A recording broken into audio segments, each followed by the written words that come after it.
A beam of light fell from the sky to the ground, and in the spot where it landed, a peculiar flower grew. This flower had the power to heal people from any ailment or disease that afflicted them. The woman who knew the location of this flower was an old lady named Goethel, or Gothel. Nearby, a kingdom was established, ruled by two kind-hearted monarchs. The queen became pregnant with their first child, but she fell seriously ill. The king ordered a search for the miraculous flower, but Goethel didn't want them to take it because she used it to maintain her youth by singing a special song.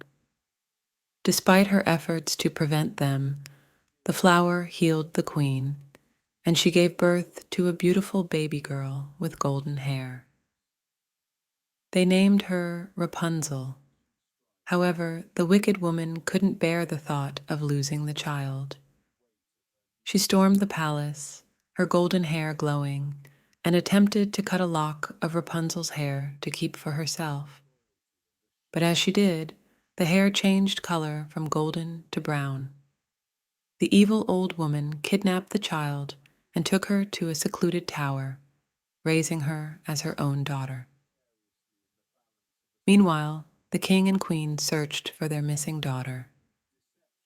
Every year on her birthday, as they did on the day of her birth, they released lanterns into the sky, hoping Rapunzel would see them from her tower. 18 years passed, and Rapunzel continued to live in the tower with her pet chameleon, Pascal.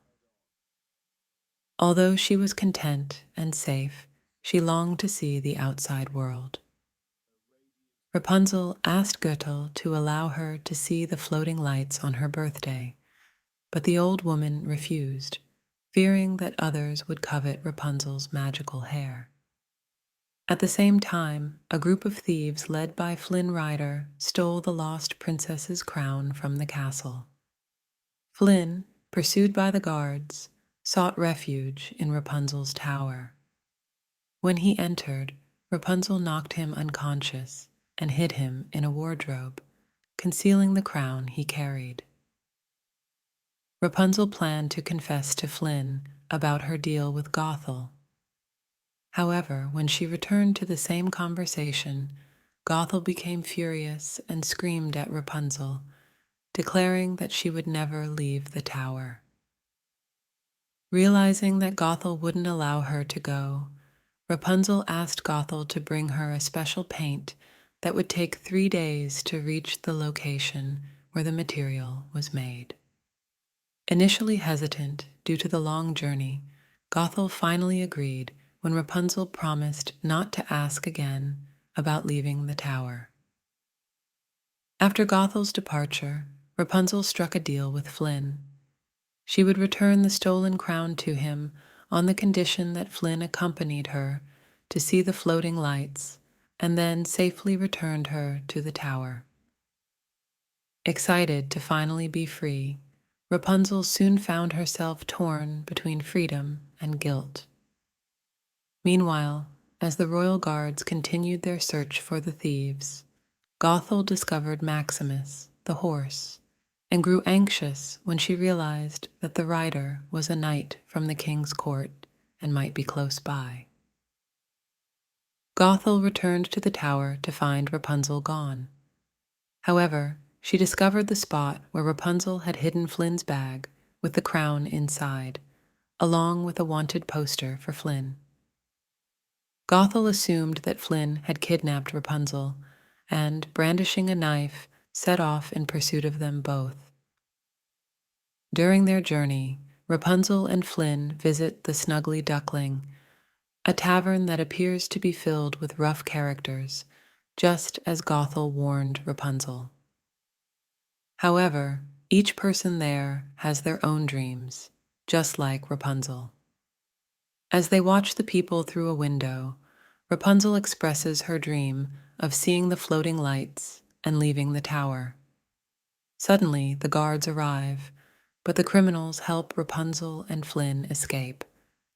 Eventually, they find themselves cornered near an industrial dam, which Maximus accidentally collapses.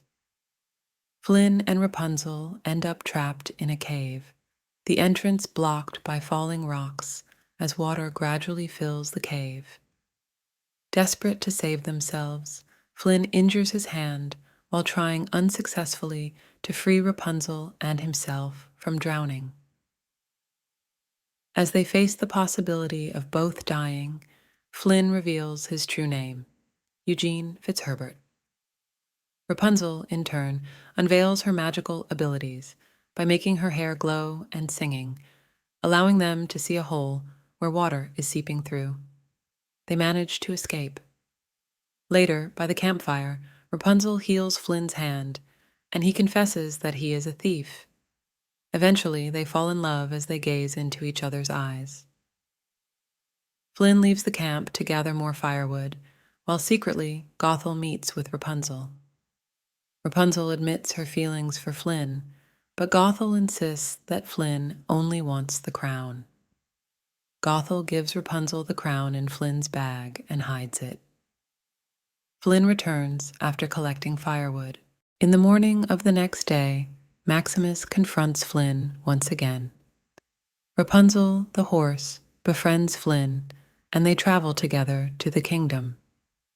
That night, Rapunzel confesses to Flynn that she fears her dream may not be as great as she expected. Flynn kindly reassures her that everything will be fine. The lanterns rise to the sky, and then Flynn gives Rapunzel a lantern, while she gives him the satchel in return.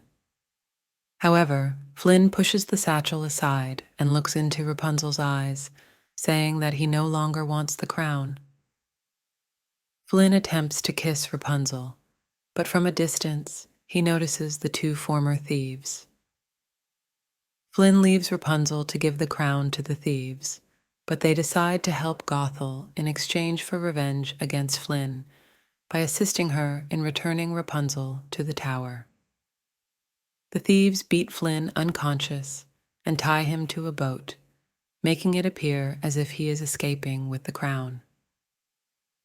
Then the thieves try to kidnap Rapunzel, aware of her hair's magical abilities. Meanwhile, Rapunzel meets Gothel and discovers that she is, in fact, the lost princess.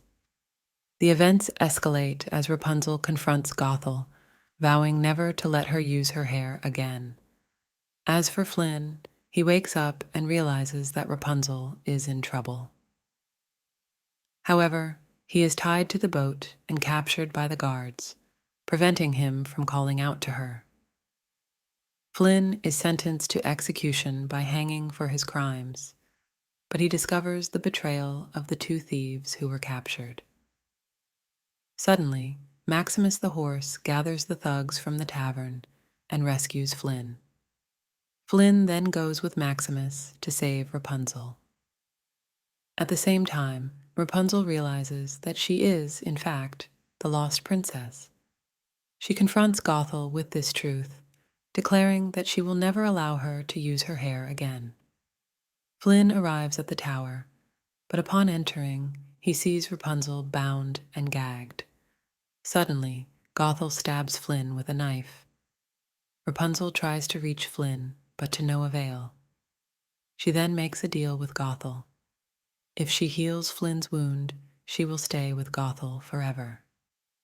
Gothel agrees, but Flynn tells Rapunzel he would rather die than see her imprisoned by Gothel.